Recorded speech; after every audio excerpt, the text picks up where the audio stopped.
check. Check, check, check. And do you want to move in? Do you want to, how are you? And then move out. Check. Are we okay? Check, check, check. Are you getting the top of the pom-pom? I am absolutely loving this. You got the pom-pom in? Okay. Yeah. Okay. You got the pom-pom check. This is everything I hoped it would be. Okay, let's go. Nardwuar. Nardwuar. Nardwuar. Nardwuar. Who are you? My name's Fred from London, England. Fred, welcome to Vancouver, British Columbia, Canada. Thank you, Nardwuar. Fred, right off the bat, I wanted to give you a gift right here. A Tito Puente record for your dad. You know what's... The Punch Drunk Pirates. This is amazing where you go. You know what I was thinking on the way here? I was like, I'm like prepared to be like spun out. So I was like, oh, I'm not going to be spun out. But you've straight out the gate, you spun me out. Because Tito, how did you know Tito? Because did you speak to... So... Because this was a thing that I played on the drums when I was 10. And then my dad started learning the drums because I started playing the drums. And my dad is now in a band with all these guys he met at this boxing gym called the Punch Drunk Pirates. And you'll catch me at most of their shows. And yeah, wow. So you actually drummed the Puente? Yeah. When I was about, I think it would have been about 10. I think around then is when my dad sort of saw me drumming and he wanted to be he wanted to jam with us together. And so he started playing the drums then. And the Tito Puente had that, there was this groove he did that was like I think it was like inspired by like a rumba. And it was like, and I remember just playing that on loop for hours. So yeah, straight out the gate, you spun me out already. Well, that's a gift for you and your dad and Benji too. Yeah. This is so good. He plays drums, right? Yeah, he does. Yeah. I write all of my music with my brother Benji as well, and he's also a sick drummer. Yeah. And people can see you in action playing drums on the Anderson Paak vid. Yes, yeah. I was getting schooled that day. That was a nerve-wracking shoot for me because, I mean, Luce, who we did it with, can testify. I was like, he's a proper drummer, and I'm like, I haven't played in years, and I'm only all right. So that was a nerve-wracking day, but luckily I gave myself the bits that I could play and he did the rest. Actually, who else do we have in the room right now? Could you please identify them? This is Lucy and Theo. Lucy's our creative director and Theo is an amazing photographer and camera legend. And we do everything together, yeah. So, Fred, that's a gift for you and your dad. Thank you so much. I appreciate it. Thank you, Michael Simmons. Yeah, more than anything, thank you, Michael Simmons. Yeah, he's, Michael was a music teacher who, I told him I was, writing songs. He taught me drums when I was about 10, 11, 12, along with another amazing teacher called Jez Wiles. Michael heard that I was, writing songs and he literally would make me play them the music in the sweetest, most encouraging way. He'd say he'd come into the room in the music block at school and I'd have to leave the room to play him the songs I'd written because I was so embarrassed and ashamed of what they were. And so I would leave him a CD or whatever it was, I can't even remember at the time. And I'd leave the room and then he'd sit there and listen to them. And then I'd come back in and he would Michael is like an angel on earth and is doing this for a million other kids as well. And yeah, it's thanks to him and a host of other amazing teachers like him that, I write music. And drum. And drum. And drum. And what does he think about you drumming on the desk, like the tiny desk? Yeah. You drummed on the actual desk. Yeah, that was a fun touch to do. I think that's actually the props have got to go to our friend Tobias, who we work with, who when we were prepping it, I was trying to find a place to drum and I was doing it on the piano. And then T was like, we could drum on the tiny desk. And we were like, brilliant. So yeah. And you've done that before, drumming on desks, haven't you? That's not new to you. No, yeah, that was a thing. I think because we learned when we were, this implies I'm a way more serious drummer than I am, but when we were at school, we definitely would practice. Because the great thing about drumming is that you can practice so much of it when you're just yourself without sticks or drums. You can practice all your independence and your feet work and rudiments and all of that just with your hands. And I was doing a lot of snare drum work. So yeah, I'd always be playing on desks. And that is a gift for you. Thank you so much. And your dad. Thank you. My dad will absolutely love that he's the first question in this. The Punch Drunk Pirates. Pirates. And also shout out Uncle Glenn from the Punch Drunk Pirates and the rest of the gang. And Fred, I have another gift for you right here. A Fat Boys pizza box. What can you say about the connection between, if you can open up, between the Fat Boys and Fred again? This is the sample in the breakdown of Adore you. Adore You. And this was, yeah, this is an amazing... This comes with an amazing booklet, too. Why does this exist? Like, what? For Fred again. Oh my gosh. I'm just like, what's the logic that A means... picture disc, too. Incredible. Oh, yes. Okay, I hadn't clocked that's what it was. Yeah, they're the amazing voice that comes in going, I won't stop moving, I will not stop, but now I won't stop moving. In the breakdown of Adore You. Yeah, that's incredible. So a booklet and a record for you to take on tour and read. Thank you so much. Thank you so much. That's an insane bit of... Look at this, a pizza box. High level. Thank you so much. Do you have a lot of records? Where do you store this? I guess it's going to be hard to get back because you're on tour right now. No, luckily, I've got room in the suitcase at the moment, so we're feeling good there. But I have a weird amount of records, but they're not mine. I live with my best friend Big Hen, who's one half of Joy Anonymous, and his brother Red? Red is also one of our best friends. His Hen's big brother Hugh was a garage DJ when he was younger, so we've got like thousands of his records on the wall. So this will join that collection.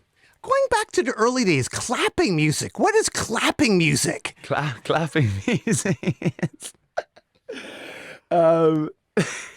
This is such a thrill for me, Nardwuar. Thanks. I'm honored you want to be interviewed.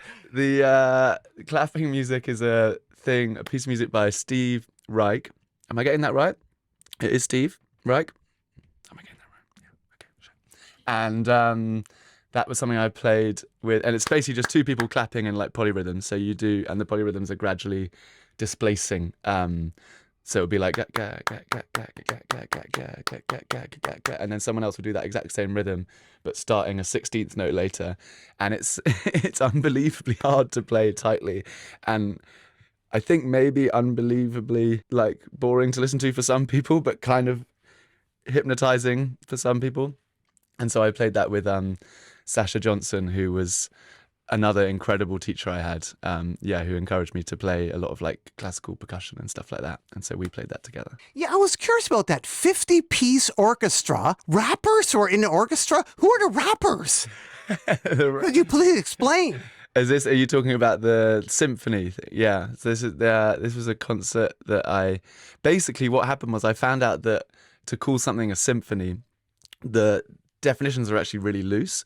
And so when I was like 14, I think, I thought like to call something a symphony, you'd have to like have done all these things and have a PhD and or whatever. But like, turns out to call something a symphony, it basically just has to be maybe in 4 movements and have an array of different textures. So it couldn't be like a symphony for piano.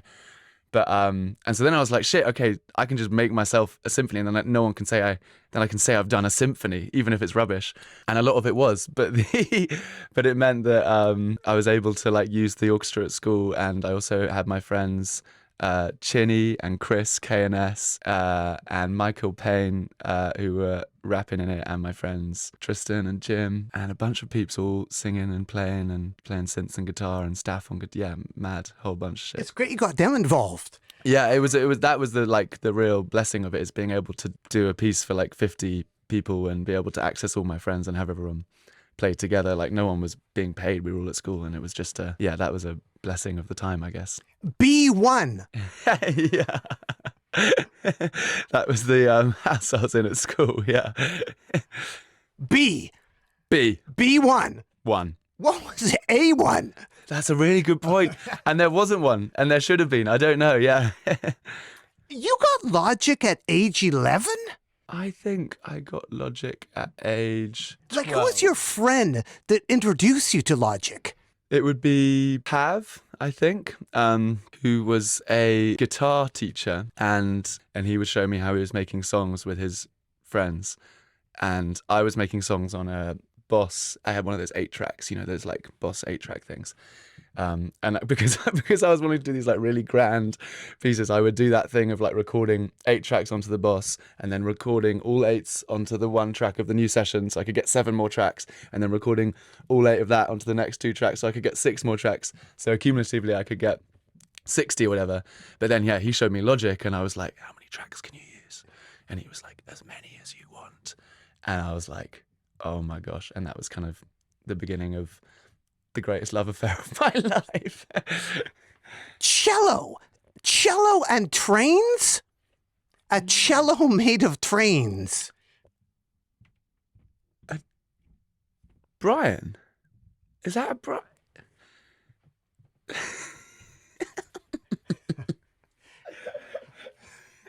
I don't know, because that's a private conversation with me and Brian. So that means, have you spoken directly to Brian? You're so good at the corner. Wow, yeah. Brian was described. I mean, you're going to remember this better than me, maybe.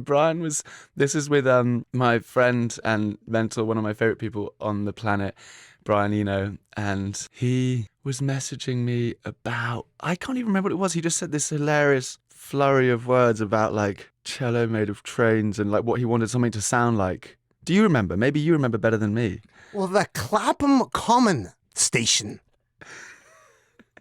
Is that what the recording was that I sent to him that sounded like a cello? Well, I just thought I'd throw that out. A very narrow platform there at the Clapham. Very narrow platform. Nice. Yeah, that's right. Yeah. The train station. Yeah, and good sounding trains there. You get on the escalator up at, is it? No, this is at Kennington, which is 2 stops up from there. On the escalator up, you get this, there's this one escalator that has like, I think it's broken, but maybe it's not that broken because they've never fixed it. And it goes like, it has a crazy rhythm to it. And it's like, sounds like clapping music. The escalator at Kennington. Have we heard it on your recordings? I've definitely used it. I haven't used it as explicitly as I'd like. We use a bit of it now in the live show. But yeah, I use trains all the time because the like complexity of the sound when you're in a carriage or on a platform, whatever, is just mind-boggling. Yeah. And you are Fred again, but at one point you were Silas. Yes, that's right. Yeah, What was that era like? You know, Fred again versus Silas. That was with my great friend Jim, who's still a wicked songwriter and doing great shit. He and I were making records that were like, I don't know what I would describe them as, but it was like he had an incredible voice, has an incredible voice, Jim, and so it was mainly just like learning. I think both of us were kind of learning off of each other, like how to record, how to write, like what you can make voices sound like through manipulating them and editing them and singing differently and stacking them and harmonizing them and so on. So yeah, I learned loads. We had great fun there. Yeah. Like Hollow, Praise. Yes, these types of songs. Yeah, exactly. Yeah. Fred again, a concerto for sewing machines. This is, I'm trying to place this because this is it's so good how you just say the thing and you don't have to say anything around it. And I'm just like, a concerto for sewing machines was that. But what's weird is that, yeah, okay. So when I was I'm trying to, you're going to remember this better than me, clearly. But when I was at college, I went to like Trinity Music College to do classical writing. And I wrote a piece that they said that you could do they said that we had to write a piece for a 30-piece string orchestra, I think. But they said we could also use a keyboard, like a synthesizer. And I was like, and I asked the person, I was like, can the keyboard synthesizer be a sampler? And they said, yes, it can. And then I'm trying to work out a link to this in Concerto for Sewing Machines because I don't want to... The expecting eyes are so good. You wrap this up if I don't get this totally. No, I'm hanging on every word you're saying. Okay. So anyway, they said we had to do this piece for 30-piece orchestra and a keyboard that could be a sampler. But obviously, we know that like a sampler can be anything. You can press the C and it could trigger the noise of the Kennington train station, or it could trigger a whole song that you could have sampled. And my idea was to have the orchestra improvise random notes for 6 minutes, and then at the 6-minute mark the keyboard player holds middle C for 6 minutes and it just plays Untitled by D'Angelo in full. which was my favorite song at the time and still one of the best ever. And because I was like, this is brilliant. This is an excuse for me to just get to listen to my favorite song in a big room on nice speakers, and all the orchestra just sit back and hear it. And then I wrote an essay about how, because I had to like intellectually justify it. So I was saying it was a comment on how all music is plagiarized, and the first half they were improvising in the key of Untitled, and arguably some of them would have accidentally, by sheer probability, played some of the notes and melodies from Untitled. And then the second half we just listened to Untitled, and it was kind of bullshit, but I mean totally bullshit, but kind of funny. And then I think the example was that someone was saying, one of the teachers I think said it was about as useful as a concerto for sewing machines or something. Is that right? What an amazing in-depth explanation. Thank you. Thank you for doing that. That's incredible. That's so in-depth. But surely you know, like, because you did. We'll get to that. Well, you are Fred again. We have to know. I appreciate it. And Fred, I have a gift for you right here. An 801 live record. And if you notice who plays on it? Brian Eno. There he is. Phil Manzanera. Yes. Look at Brian and his sexy cat. Wow. Like, this is released in 76, the height of the punk rock era. Really? What is Brian's relationship with punk rock? What has he told you about his older recordings around that time? I don't know enough about this, you know. I should ask him more. Was this just like a jam session, or were they like a... They actually played live. Really? Yeah, and check out what song Eno does on there. Oh, Baby's on Fire. Okay. I love that there's a photo of him doing it, looking moody with his cat. Does he still have that cat? I was just about to say, he's just done an amazing new rebrand to a new kind of beret, maybe inspired by, and so maybe there's a nice arc here of the cap to the Nardwuar back to the Brian's new rebrand with the new cap he's got.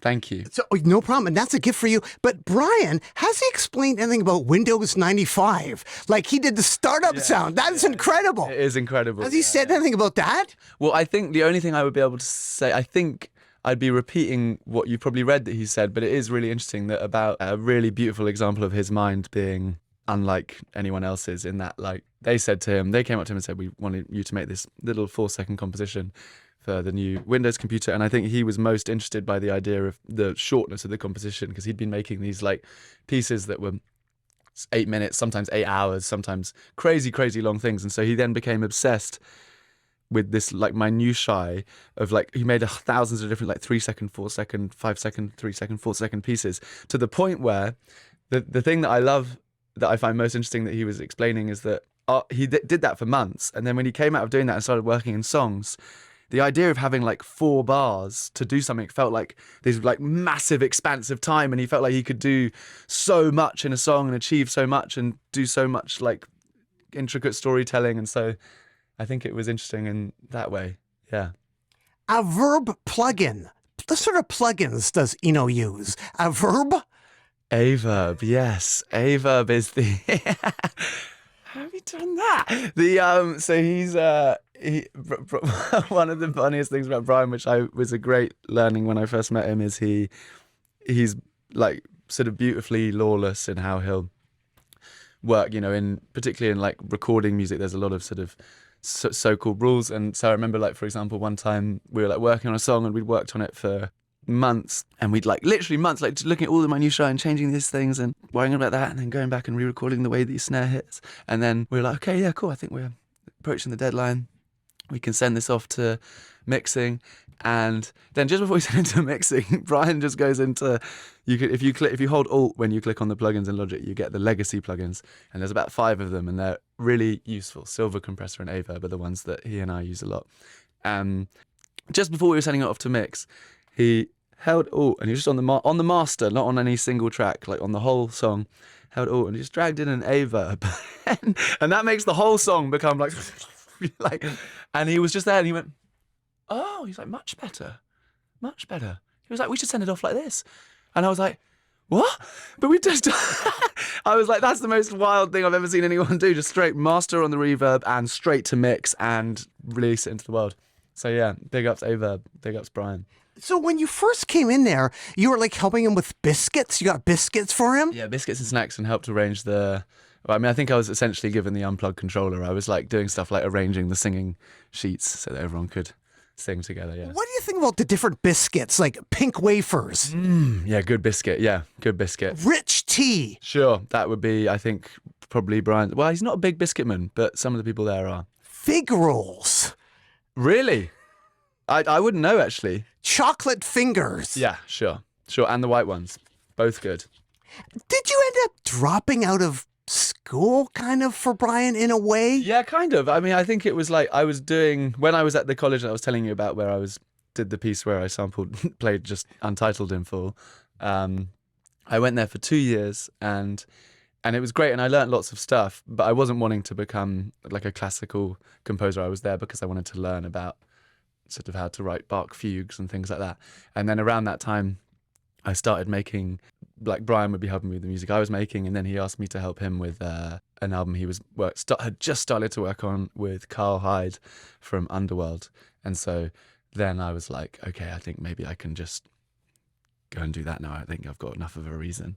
You mentioned him before, and I have another gift for you right here, an Underworld LP. What can you say about working with Underworld? To me, like I've had a funny kind of chronology of like my love of Underworld and Carl and Rick, which is that I actually loved their later records when I first met Carl. That's just because when Brian said I'm working with this guy Carl, I listened to the stuff and I listened to the stuff that had come out and I really fell in love with the records that had come out recently at that time. And then in the last 10 years or whatever it's been since we worked together, I've could have fallen in love almost in like reverse order with all of their records, to the point where I'm now absolutely obsessed with just like, you know, pieces like Dark and Long and stuff like that. Yeah, they are. And I went actually with Sonny Skrillex to go see them at Ali Pali a few weeks ago, and I remember Sonny walked in and he was like, "This is the rarest crowd dynamic I've seen in years." It was such a like all ages. Everyone was like sort of phoneless. Everyone was just in it. It was so present. The lights were feeling really like sort of alive. It was all feeling sort of loose in the best possible way. So yeah, big ups. Carl's told you about like drum sounds, like the big thumping drum sounds, right? I'm trying to remember. I Like, can't remember. what have you learned from Carl about drums? Because he's into like the thumping drum sounds. Yeah. Oh, I see. In terms of, yes, I remember the. I don't have any. It was about in terms of like the importance of a kick drum. I think this would very much be like Carl and Rick, but it was Carl who said this to me when we were talking about like the importance of having the right kick sample or the right tuning of your kick or whatever it's going to be, particularly in all music, but particularly in dance music. It's like sometimes you might feel like, oh, fucking hell, I've worked on this kick for ages, like I think it's all right, there's bigger things to worry about. But then I remember Carl saying like, he's like, but in reality, if you look at the waveform and you look at the song, in this waveform, every half a second for the whole song, there's this thing that goes dum, way bigger and way louder than everything else in the whole song, and it's happening for 2/3 of the whole song. He's like, it's probably the most important thing you're going to choose. So yeah, that's really stayed with me in terms of like, yeah, focusing and tuning on those things. And that's a gift for you, some 1988 Thank Underworld. you so much, Nardwuar. I appreciate it. Where do you do your work? In early days, it was at cafes, and they lent you extensions. Where was that? They lent you stuff? Yeah, Here comes Fred. Yeah, that was a good vibe. That's still my favorite places to work. It's where I'll work most of the time. I go to studios when I've got to, but It was an art gallery? yeah, I would do a lot of art galleries, a lot of like, there was, because generally the places that have big open like cafe areas where you can generally get a seat and there's usually quite a good amount of power supplies. There was a coffee shop in like Central that they would let me have. They would like give me an extent. Like, for some reason they just, I don't know, I think I came a lot and we spoke, and so then I'd walk in, they'd come bring out the extension, and I got like too comfy there to the point where I'd be like plugging in like interfaces and a mic, and then it got to the point where it's like, maybe you should just go to a studio. But it's nice to be. They had equipment to plug in? No, I would bring it. I'd bring it. Yeah. But it's nicer to be in the world as opposed to in some, closed off, no natural light room or whatever. The Expert Sleepers. Yeah. That's a really good Spectral Conquest. Spectral Conquest. You've definitely spoken to Brian. I hope you had a nice time. This is that's a great conversation. I hope that was recorded, actually. Spectral Conquest is a plugin by Expert Sleepers, and it's essentially really simple. It's just like an EQ, but it's instead of being like -4, -10 dB or whatever, you can just take whole frequencies in or out, and you can do it to very fine-tuned things. So you can bring up a sound and then just choose to only play 97 hertz and 2K and 3 other things, and you get these totally intricate, because they're born out of complex start points, but very other sounding sounds from it. Yeah, it's a really powerful thing. Where have we heard it in your music? Everywhere. Everywhere. I use it all the time. Everywhere, yeah. And Randomer, the band Randomer. Yeah, the producer Randomer, yeah, with his song Bring, and there's a bunch of other heaters. But yeah, there was a song I made with Flowdan, shout out Flowdan, that sampled Bring by Randomer, that has never been released, and has a guest verse from Red, who you mentioned earlier. It's just, yeah. Well, you are Fred again. Yes, sir. We have to know. It's so, yeah. Oh, gosh. And here's something we can actually hear, another gift for you, some Grover Washington. Hard. And what can you say about Grover Washington? Hannah. Oh, nice. Because Grover, am I right in saying, plays on the Bill song, Just the Two of Us, and he's playing sax on that. And Hannah is this amazing girl from... There it is, side 2. Never Caught Slipping, Nardwuar. And Hannah is a singer. Tara Kinn is her singing name, from Scotland, who I sampled in these 2 lines where she said, when the sun comes shining through. And she was singing that song in her back garden with distant tones of Grover Washington. I think that's pretty cool, like Dylan Thomas to Grover Washington. Yeah, quite a wild switch up that, yeah. That's such a good artwork, don't you think? The wine and the... Wine light. Wine light! I didn't see that. That's really good. Yeah, wow, thank you. Oh, and thank you, Leaf Volleyback. Thank you, Leaf Volleyback, always, yeah. One of the great singer-songwriters alive. And it led you to Angie? Yes, yeah, I got into a... I heard my little brother Benji, who you know, introduced me to Leaf Volleyback, and he played me Vancouver Time is one of the songs, and also Elegy. And then we went to go see him in this like basement venue in Hackney, and he said, I'm gonna invite my friend up, Angie, now to sing a song with me. And it was literally, I mean, it felt like it was the size of this, like there was kind of 50 people and them on stage. And Angie came up and sang. She's got one of those voices where as soon as she starts singing, we were just like, whoa. Like me and my brother were like, what the fuck is that? So yeah, that was the first time I heard Angie sing. And then I sampled her, I don't know, maybe a year after that. Speaking of bumping, the famous Boiler Room bump. Oh yeah, shout out Rodney, yeah. And he actually came to the Clara shoot. Yes, he did. Yes. Yeah, he... In fact, Theo, who you met earlier, was there. We were cycling away we did this big shoot with everyone on Lime bikes, and we were cycling away, and I hadn't seen Rodney since the Boiler Room. Maybe you could explain to people that didn't see the Boiler Room, what did Rodney do? What he did was well, actually, I'm not 100% sure. I'm pretty sure. He stopped accidentally. He was dancing. He was being the best. He's a great vibe. I've met him since. He accidentally stops the thing. I thought it was with his elbow. I think maybe it might be like his like chest or something. But because we've watched it since, and you actually can't really tell what presses the button. A remote control? Yeah. He's just there, and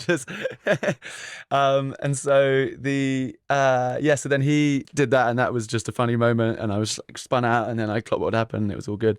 But then when we were cycling away from doing the video shoot, we just pulled up to some lights, and just Rodney just pulled up, and he was like, "Hello, mate," and we were like, "What the fuck?" There he is. So yeah, he's always turning up. He's everywhere, actually, Rodney. He's at everyone's shows all the time.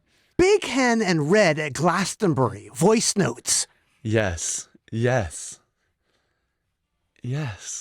I'm sort of half answering and thinking about your questions, and I'm half like trying to work out how this is possible. Well, what I was wondering is like, what's your advice for getting artists to consent to being sampled? Those are your friends, but you have many other people. You must be amazing at doing that. That's it's a nuanced point, isn't it? I don't. Because, a lot of times with artists, they wait to the last minute to release because they don't get to release to the last minute. Yeah. But you have so many. It's like, it's amazing you got anything released. Yes, yeah, I hear what you mean. Yeah, I think I'm really lucky to have amazing people who help me with it often.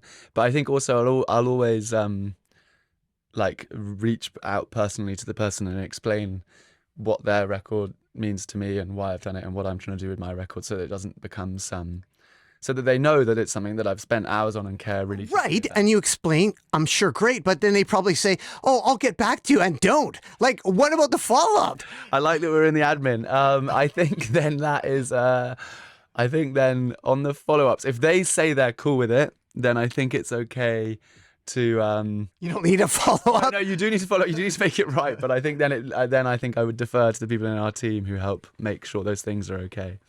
A collage of humanity. Yeah, That's important. yeah. That's the. That's such cool cool shoes, Nardwuar. They're so good. A collage of humanity was, I think, a thing that I often think about. I think the reason why I like writing in places that aren't studios and like out in the world is because you get this constant sort of collage of humanity, like this thing just walking by. It's always moving and changing. In the same way that sometimes in studios, you know how sometimes people like to have like a screen with just like random stuff in the world happening. It's like a real life version of that, I guess. And you just get to see like random interactions and a dad taking his son on a day out and a bunch of friends on a school trip or whatever. And I think it just keeps your brain whirring and alive and moving, as opposed to gradually getting sort of stiller and stiller and stiller in a vacuum of a dark room, if you know what I mean. Midnight request line. Yeah, shout out Scream. Wow, one of the legends. One of the best to do it. And Humphrey in New Orleans. Wow. It does. I was so ready for you to fuck with me, but even being ready, you're still going way beyond. Well, you are Fred again. We have some. So that was, I went to New Orleans for one night and it was Halloween, it turned out. I didn't know it was Halloween. And I was at dinner. There was this these two elderly couples having dinner, and they were on like I don't know how you've done that one. Sorry, they were on they were having dinner for Halloween, and I was having dinner on my own next to them. And so we said what's up and started talking, and then we just sort of walked out and started walking through New Orleans together. And then this girl wearing this like clown mask, because it was like chaos, the streets of New Orleans and Halloween is mental. And this girl wearing this like clown mask and like a big like cheerleading fro and like pom-poms like came up and started like twerking on Humphrey, who was one of the elderly gentlemen I was with. And he was there like like just loving life, and his wife was like, go on Humphrey, get it. And he was like, it was one of the most surreal. So I spent Halloween in New Orleans with them, and it was funny shit. And you were there to do a show? I was there with my friend who's doing a show, yeah.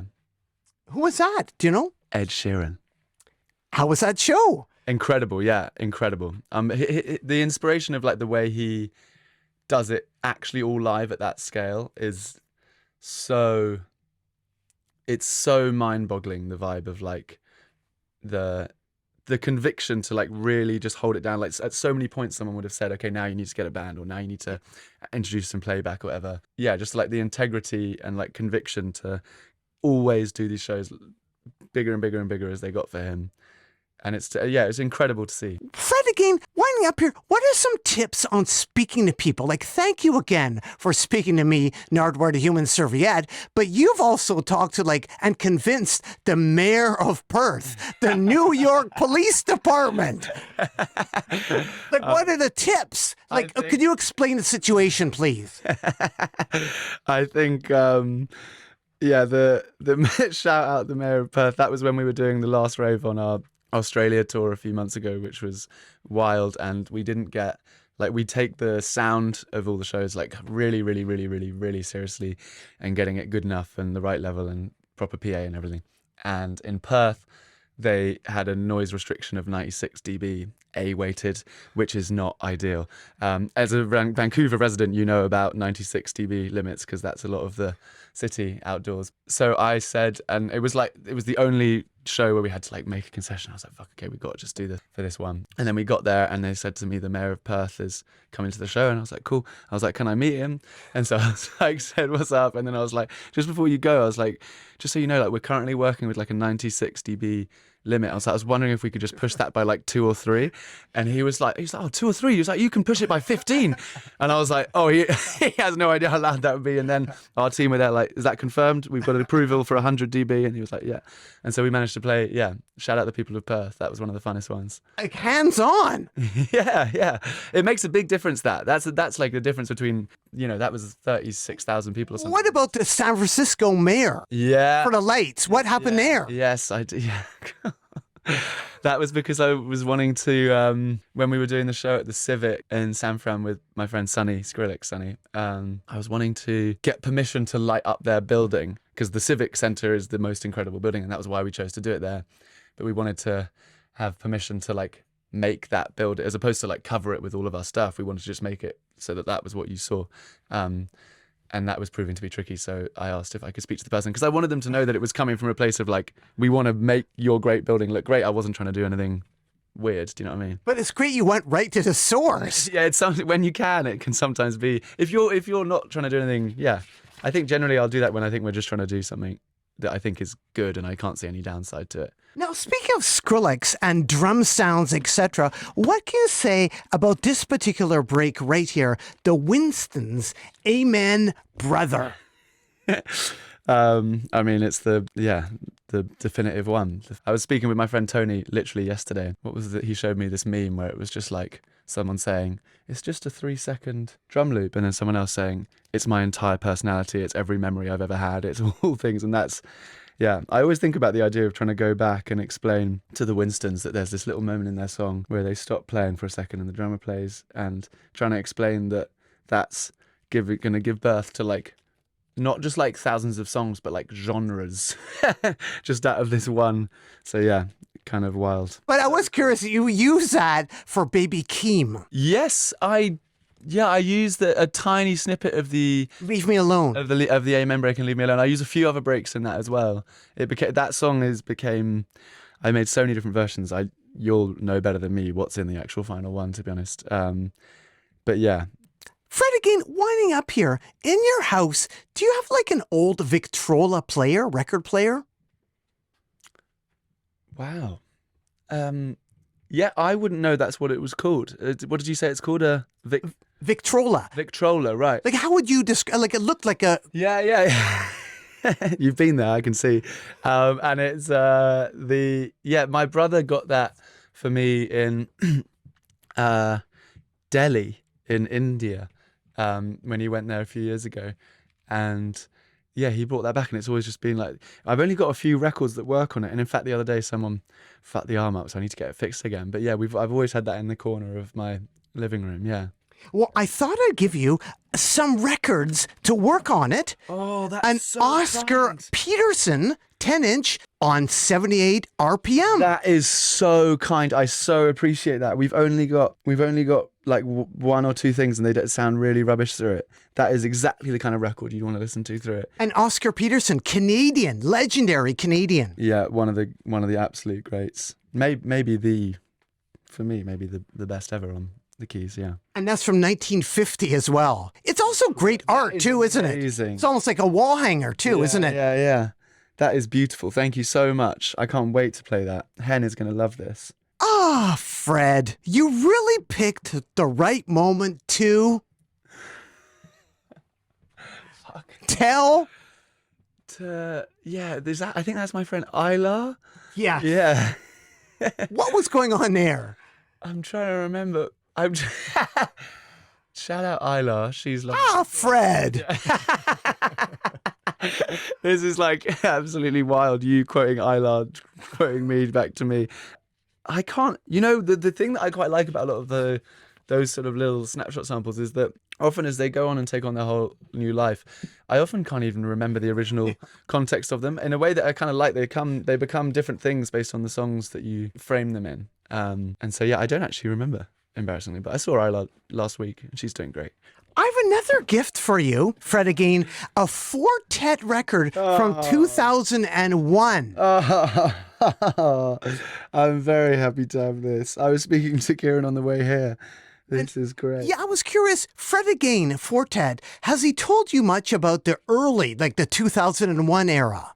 Was his band called Fridge? Is that right? Have I got that right? Yeah. And that was a free sort of improvised. I think it was born out of jazz, but I don't think it was like a jazz band. I don't want to say wrong stuff. I think he's just got this very like exploratory sort of childlike mindset in a way that makes sort of everything he does have this kind of through line to me. I think he could do 20 different bands and they'd all have like a kind of Kieran-ness somewhere in their epicenter. But yes, I haven't listened enough to the early stuff. Smile Around the Face, which I think is around this time, I think is maybe the record before or after this, was a really inspiring song to me. So, Fred again, how did you hear of me, Nardwuar the Human Serviette?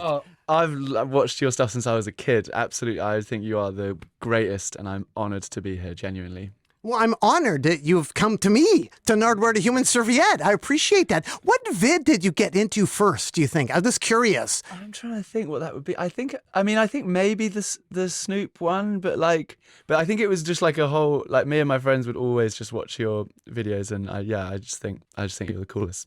Well, thank you so much, Fred. I really appreciate your kind words. Thank you, Nardwuar. Well, thanks so much, Fred. Anything else you want to add to the people out there at all? No, thank you so much, Nardwuar. I made you a card to say how much me and my friends did it together to say how much we appreciate you. So thank you.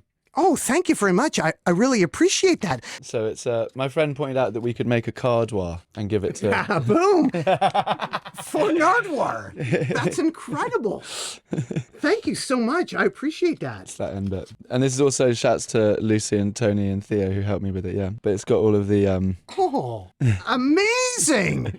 Could you explain what's happening there? This is incredible, like the Neptune. Could you explain what's happening there? what's happening here. So this was I read that the first speech you gave at school was about a cat. I'm saying this is the Hillside School Dance where you got Art Bergman to come. This is 101.9 FM. This is the Snoop Dogg Bones FM thing. This is the Cramps thing. This is Doot Doot Doot. That's your Barry. That's CRTR Radio Mike. This is to represent the evaporators because it's upside down raindrops. We thought that was quite good. and then that's a circle around the 29th of September because it's Nardwuar Day. Amazing! Thank you for all these tidbits. Even a Nardwuar Day mention. That's incredible. That I thought maybe for today doing the interview, but that actually is a Nardwuar Day. Yeah. And that's amazing. Thank you for inspiring a sense of wonder in me and all my friends, and for being such a rare example of always being so uncompromisingly yourself in every room you're in. Thank you again. A double hug. Thank you again for putting this all together and making all the time to put all this together as well. I really appreciate that. And also shout out for the cramps. And this is incredible. This is my life story. Thank you. This means a lot. And I will put this on the mantelpiece. So when I walk by it every day, I'll get inspired. This inspires me to do more interviews. Thank you, Fred. I really appreciate that. Thank you. Well, thanks much, Fred again. Keep on rocking in the free world and do. Yeah. Oh, God. Whew. Thank you so much, Nardwuar. Thank you so much. I think you're the absolute coolest.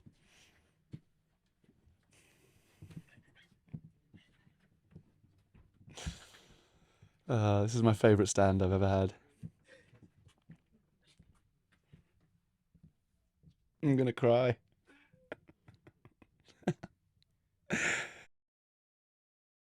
P.S. A little bit of behind the nard for you. Right after the interview, as I was all packed up, Fred again gave me a gift. One of the holy grails of Canadian punk rock, the 1980 LP by The Slime.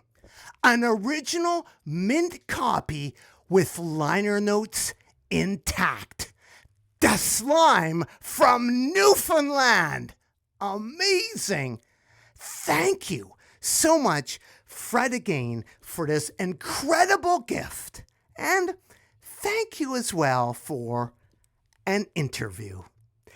Doot, doodaloo, Fred, again.